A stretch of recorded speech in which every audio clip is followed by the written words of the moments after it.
ಬುದ್ಧಿ ಜಾಸ್ತಿ ಓಡೋದು ಅದೇ ಅವದೇ. ಈ ಕತೆ ಸಿಕ್ಕಿದಾಗ ಇದನ್ನು ಯಾವ ಮಟ್ಟಕ್ಕೆ ದೊಡ್ಡದು ಮಾಡೋಕ್ಕಾಗುತ್ತೆ ಅನ್ನೋದು ಬೇರೆ ಗೊತ್ತಿಲ್ಲ. ನಾನು ಅದನ್ನು ತುಂಬ ಯೋಚನೆ ಮಾಡ್ತೀನಿ. ನೀವು ಕೇಳಿದ ಪ್ರಶ್ನೆಗೆ ಕರೆಕ್ಟ್ ಪ್ರಶ್ನೆ ಕೇಳಿದ್ರಿ. ಈ ಚರ್ಚೆಗಳು ಬಂದಾಗ ಕತೆ ವಿಷಯ ಮಾತಾಡುವಾಗ ದರ್ಶನ್ ಅವ್ರ ಹತ್ರ ಅವ್ರು ಯಾವಾಗಲೂ ಒಂದೇ ಮಾತಾಡೋರು, ನಾವು ನಮಗೆ ಸಿನಿಮಾ ಮಾಡ್ಕೊಳ್ಳೋಣ ಫಸ್ಟು, ಬೇರೆ ಭಾಷೆಗೆ ನಾವು ಪ್ಯಾನ್ ಇಂಡಿಯಾ ಅಂತ ಹೋದಾಗ ಏನಾಗುತ್ತೆ, ಯಾವುದು ಪ್ಯಾನ್ ಇಂಡಿಯಾ, ತಮಿಳ್ನಾಡು ಆಗ್ಬೋದು, ಆಂಧ್ರ ಆಗ್ಬೋದು, ನಾರ್ತ್ ಇಂಡಿಯಲ್ಲಿ ಯಾವುದೇ ಆಗ್ಬೋದು, ಅವಾಗೇನಾಗುತ್ತೆ ನಾವು ಆ ನೇಟಿವಿಟಿನ ಸೇರಿಸ್ಬೇಕು, ಅಲ್ಲಿನ ಕಲ್ಚರ್ನ ಸೇರಿಸ್ಬೇಕು, ಅಲ್ಲಿನ ಏನೋ ಒಂದು ಸಂಪ್ರದಾಯ, ಇವೆಲ್ಲ ಸೇರಿಸಿದಾಗ ಏನಾಗುತ್ತೆ ನಮ್ಮತನನ ನಾವು ಮರ್ತೋಗ್ತೀವಿ, ನಮ್ಮತನನ ನಾವು ಹಂತವಾಗಿ ಕತ್ತಿಸ್ಕೊಂಡ್ಬರ್ತೀವಿ ಕಥೆಯಲ್ಲಿ. ಬೇಡ, ಇದು ನಮ್ಮ ಜನಕ್ಕೆ ನಾವು ಸಿನಿಮಾ ಮಾಡೋಣ್ರಿ, ಪ್ಯಾನ್ ಇಂಡಿಯಾದ ಆಮೇಲೆ ನೋಡ್ಕೊಳ್ಳೋಣ ಅನ್ನೋದು ಒಂದು ತುಂಬ ತುಂಬ ಸ್ಟ್ರಾಂಗಾಗಿ ನನಗೊಂದು ಮಾತು ಹೇಳಿದ್ರು. ನಾನು ಅದೇ ಹೇಳಿದೆ, ಕರೆಕ್ಟು ದರ್ಶನ್, ಒಂದು ಮಾಡೋಣ, ನಮಗೆ ಏನು ಬೇಕೋ ನಮ್ಮ ಜನಕ್ಕೆ ನಮ್ಮ ಸಿನಿಮಾ, ನಮ್ಮ ಮಣ್ಣಿನ ಕತೆ ನಾವು ಮಾಡ್ಕೊಳ್ಳೋಣ.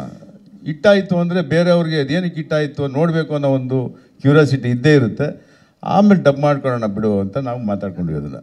ಅದನ್ನು ನಾನು ಯೂಶ್ವಲ್ಲಾಗಿ ಅದನ್ನು ದರ್ಶನ್ ಅವ್ರು ಹೊಗಳ್ಬೇಕು ಅನ್ನೋ ಉದ್ದೇಶಕ್ಕಲ್ಲ, ಇವತ್ತಲ್ಲ, ನಾನು ಅವ್ರ ಜೊತೆ ಸಿನಿಮಾ ಮಾಡಬೇಕು ಅಂತ ಎಷ್ಟೋ ವರ್ಷಗಳಿಂದ ನಾವು ಮಾಡ್ತಾಯಿದ್ದೀವಿ. ಕತೆ ಕೇಳ್ಕೊಂಡು ಕೂತಾಗ ಇದನ್ನು ತುಂಬ ಸ್ಟ್ರಿಕ್ಟಾಗಿ ಅವರು ಇಲ್ಲಿ ಇಟ್ಕೊಂಡ್ಬಿಟ್ಟಿದ್ದೆ. ನಾನೆಲ್ಲೋ ಪ್ಯಾನ್ ಇಂಡಿಯಾ ಹೀರೋ ಆಗಬೇಕು, ಇಲ್ಲ ನಾನು ಇನ್ನೊಂದು ಆ ಥರದ ಉದ್ದೇಶ ದರ್ಶನ್ ಅವ್ರಿಗಿಲ್ಲ ಅಂತ ನಾನು ಅವತ್ತು ಗೊತ್ತಾಯ್ತು ನನಗೆ.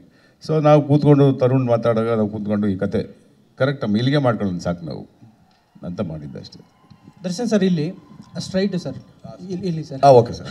ಸರ್, ಮೊದಲನೇದಾಗಿ ಈ ಥರದೊಂದು ಒಳ್ಳೆ ಸಿನಿಮಾ ಕೊಟ್ಟಿದ್ದಕ್ಕೆ ಥ್ಯಾಂಕ್ ಯು, ಮತ್ತು ಇಡೀ ಟೀಮ್ಗೆ Kangra sir. Thanks sir. Sir, ಸಿನಿಮಾದಲ್ಲಿ ಎರಡು ರೀತಿ ಶೇಡ್ ಬರುತ್ತಲ್ಲ, ಒಂದು ತಾತನ್ ಥರದ ರೋಲ್ ಬರುತ್ತಲ್ಲ, ಅದು ಟ್ರೈಲರಲ್ಲಿ ಬಂದಾಗಲೇ ತುಂಬ ಸರ್ಪ್ರೈಸಿಂಗ್ ಅಂತ ಅನಿಸುತ್ತೆ ಎಲ್ಲರಿಗೂ.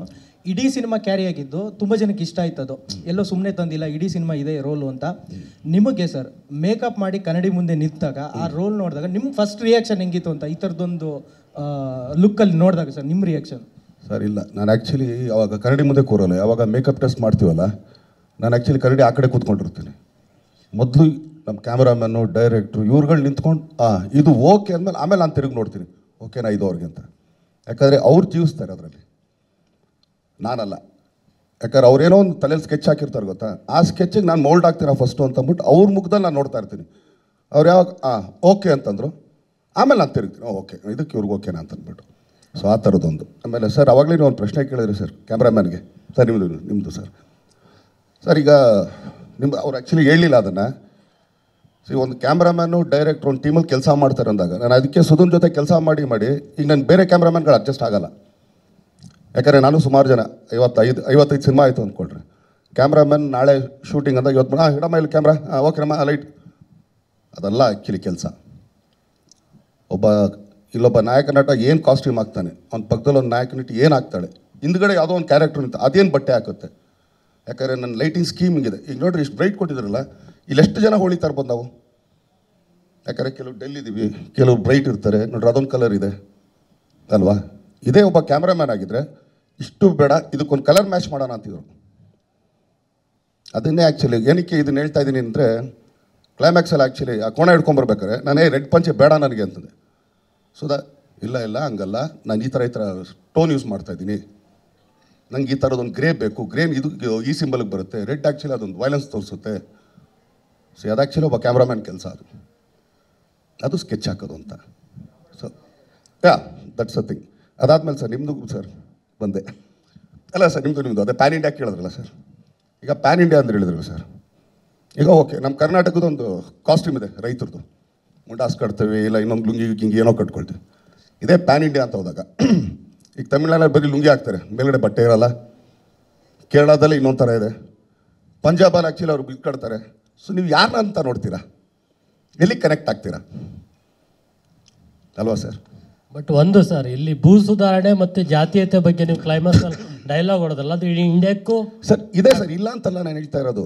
ಬಟ್ ಈಗ ಪ್ಯಾನ್ ಇಂಡಿಯಾ ಅಂತ ಮಾಡಿದಾಗ ನೀವು ಇಷ್ಟೂ ಜನಕ್ಕೆ ಆ್ಯಕ್ಚುಲಿ ಯಾವ ಒದಗಿಸ್ಬೇಕಲ್ಲ. ಯಾಕಂದ್ರೆ ಒಬ್ಬ ಪಂಜಾಬಿ ಕೂಡ ಅವ್ನು ಫೀಲ್ ಆಗಬೇಕು, ನಾವೆಲ್ಲೋ ನಿಂತಿದ್ದೀವಿ ಕಣೆಯಲ್ಲ ಅಂತಂದ್ಬಿಟ್ಟು, ಹೌದಲ್ವ ಸರ್? ಸೊ ಹಿಂಗಾದಾಗ ಮಾತ್ರ ಕಷ್ಟ ಆಗುತ್ತೆ. ಅದಕ್ಕೆ ನಾವು ಇಲ್ಲಿ ಮಾಡ್ಕೊಳ್ಳೋಣ, ಆಮೇಲೆ ನೋಡ್ಕೊಳ್ಳೋಣ ಅಂತ ಅಷ್ಟೇ. ದರ್ಶನ್ ಸರ್ ಇಲ್ಲಿ ಹಾಂ ಸರ್. ಸರ್ ನಿಮ್ಮ ಮತ್ತು ತರುಣ್ ಸರ್ ಅವರ ಕಾಂಬಿನೇಷನ್ ಅಲ್ಲಿ ಬಂದಿರುವಂತಹ ಎಲ್ಲಾ ಸಿನಿಮಾಗಳು ಸೂಪರ್ ಹಿಟ್ ಆಗಿದೆ. ಸೊ ಈ ಸಕ್ಸಸ್ ನ ಗುಟ್ಟೇನು ನಿಮ್ಮ ಪ್ರಕಾರ, ಮತ್ತೆ ನಿಮ್ಮಿಬ್ಬರ ಕಾಂಬಿನೇಷನ್ ಅಲ್ಲಿ ಇನ್ನು ಎಷ್ಟು ಸಿನಿಮಾಗಳನ್ನ ನಾವು ಎಕ್ಸ್ಪೆಕ್ಟ್ ಮಾಡಬಹುದು ಅಂತ ಮುಂದಿನ ದಿನಗಳಲ್ಲಿ? ಇವತ್ತು ಯಾವುದಕ್ಕೆ ಸೇದಿರಿ ಸರ್ ನಾವು? ಕಾಟೇರ ಸರ್ ಅಲ್ವಾ ಸರ್? ಕಾಟೇರ ಬಗ್ಗೆ ಮಾತಾಡೋಣ ಸರ್, ಮುಂದೆ. success ನ ಗುಟ್ಟು. ಸರ್ ನಾಳೆ ಇದೆಯೋ ಇಲ್ವೋ ಗೊತ್ತಿಲ್ಲವಲ್ಲ ಸರ್. ಬೆಳಗ್ಗೆ ಭಗವಂತ ಕೊಡ್ಬಿಟ್ಟು ಎದಾಳೋ ಅಂದ್ರೆ ಓಕೆ ಈಗ ಎದ್ವಿ ಅಂತ ನೋಡ್ಕೊಳ್ಳೋಣ ಸರ್. ಇದೊಂದು ಇವತ್ತು ಆ್ಯಕ್ಚುಲಿ ಕೇಳಿದ್ದಕ್ಕೊಂದು ಹೇಳ್ತೀನಿ.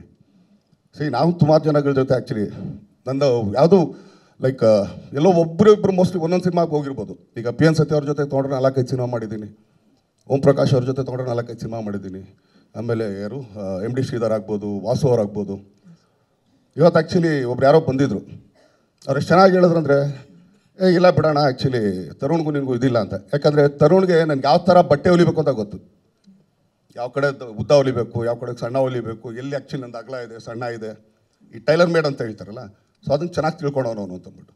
ಸೊ ಅವರು ಅದು ದೊಡ್ಡ ಗುಣ ಸರ್, ಅಷ್ಟೇ. Thank you sir.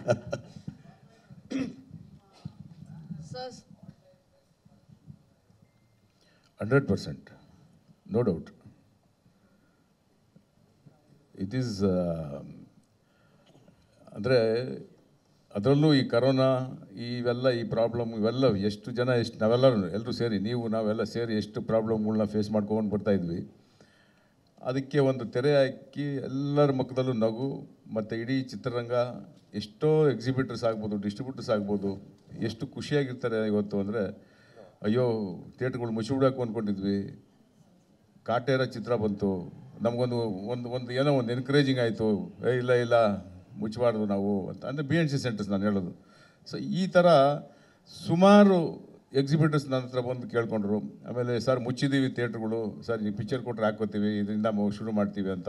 ಎಷ್ಟೋ ಥಿಯೇಟ್ರ್ಗಳು ಶುರುವಾಗಿದ್ದಾವೆ ಮತ್ತು ಈ ಚಿತ್ರದಿಂದ.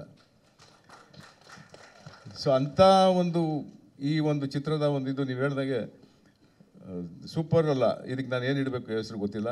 ಇಟ್ಸ್ ಬ್ಲಾಕ್ ಬಸ್ಟರ್ ಇದು. Rock buster. ಸೊ ಖಂಡಿತವಾಗಲೂ ಅದೇ ಚೇಂಬರಿಂದ ಬಂದಾಗ ಅವ್ರು ಅದೇ ಹೇಳ್ತಾಯಿದ್ರು, ಸರ್ ನಮ್ಮ ಇಡೀ ಚಿತ್ರರಂಗ ಎಲ್ಲೋ ಹಂತವಾಗಿ ಮುಗಿದೋಗ್ತಾ ಇದೆ ಅನ್ನೋ ಸಂದರ್ಭದಲ್ಲಿ ದರ್ಶನ್ ಅವರು ಇಂಥ ಒಂದು ದೊಡ್ಡ ಹಿಟ್ ಕೊಟ್ಟಿದ್ದಾರೆ ಅಂದಾಗ ನಿಜ ಅದು. ಈ ಸಂದರ್ಭದಲ್ಲಿ ನಾನು ಮುಖ್ಯವಾಗಿ ತರುಣ್ ಒಬ್ಬ ನಿರ್ದೇಶಕನಾಗಿ ಎಂಥ ಒಳ್ಳೆ ಕತೆ ಕೊಟ್ಟರು ಅದನ್ನು ಆ ಒಳ್ಳೆ ಕಥೆನ ತುಂಬ ಒಳ್ಳೆ ಕಥೆಯಾಗಿ ಚಿತ್ರೀಕರಣ ಮಾಡಿ ಪ್ರೆಸೆಂಟ್ ಮಾಡೋದು ತುಂಬ ಮುಖ್ಯ ಆಗುತ್ತೆ. ಸೊ ನನ್ನ ಕತೆ ಹೇಳಿದಾಗ ನಾನು ಏನು ವಿಜುವಲೈಸ್ ಮಾಡಿದ್ನೋ ಅದಕ್ಕಿಂತ 10 ಪಟ್ಟಷ್ಟು ಚೆನ್ನಾಗಿ ನಾನು ಸಿನಿಮಾ ನೋಡಿದಾಗ ಕಾಣಿಸ್ತು ನನಗೆ. ಅದೇ ಥರ ಸುಧಾಕರ್ ಪಾಪ ಅವರು ಐ ಥಿಂಕ್ ಪ್ರೆಸ್ ಮೀಟ್ ಯಾವುದು ನೀವು ಯಾರು ನೋಡಿರಲ್ಲ ಅನಿಸುತ್ತೆ, ನೈಟ್ ಆ್ಯಂಡ್ ಡೇ ಪಾಪ ಕೂತು ಕೆಲಸ ಮಾಡ್ತಾಯಿದ್ರು. ಯಾಕಂದ್ರೆ ರಿಲೀಸ್ ಡೇಟ್ ಅನೌನ್ಸ್ ಮಾಡಿದ್ದೀವಿ, ಪಾಪ ಅವರು ಒಂದೊಂದು ಕಣ್ಣು ಇಷ್ಟು ದಪ್ಪ ಆಗ್ಬಿಟ್ಟು ನೈಟ್ ಆ್ಯಂಡ್ ಡೇ ಕೂತು ಹೈದ್ರಾಬಾದಲ್ಲಿ ಗೊತ್ತು ಒಬ್ಬ ಕ್ಯಾಮ್ರಾಮನ್ ಕೆಲಸ ಏನಿರುತ್ತೆ ನಿಮ್ಗೆ ಗೊತ್ತಿದೆ. ಸೊ ಅಷ್ಟು ಅಚ್ಚುಕಟ್ಟಾಗಿ ಕೂತ್ಕೊಂಡು ಮಾಡ್ತಾಯಿದ್ರು. ಪ್ರೆಸ್ ಮೀಟ್ಗಾಗಲಿ ಎಲ್ಲೂ ಈವೆಂಟಿಗೆ ಬಂದೇ ಇಲ್ಲ ಅವರು. ಸೊ ಇವತ್ತು ನೋಡೋದಕ್ಕೆ ಖುಷಿ ಆಗುತ್ತೆ. ಅವರು ಎಲ್ಲೋ ತುಂಬ ಇಂಪಾರ್ಟೆಂಟ್ ಪರ್ಸನ್ ಮಿಸ್ ಆಗಿತ್ತು ನಮಗೆ ಅಂತ ಇದ್ವಿ. ಇವತ್ತು ಇಲ್ಲಿ ಕೂತಿದ್ದಾರೆ, ನನಗೆ ತುಂಬ ಸಂತೋಷ ಆಯಿತು. ಅದನ್ನೇ ನಿಮ್ಗೆ ಹೇಳೋಣ ಅಂದ್ಕೊಂಡಿದ್ದೆ, ಯಾಕೆ ನೀವು ಇನ್ನೂ ಅವ್ರನ್ನ ಬಿಟ್ಟಿದ್ದೀರಾ, ಬೇಗ ಮಾತಾಡಿಸಿ ಅವ್ರನ್ನ ಅಂತ. ಇನ್ನೂ ಏನು ಪ್ರಶ್ನೆ ಕೇಳಿಲ್ವಲ್ಲ, ಯಾಕೆ ನೀವು ಮಾತಾಡಿಸಿ ಅವ್ರನ್ನ ಬೇಗ.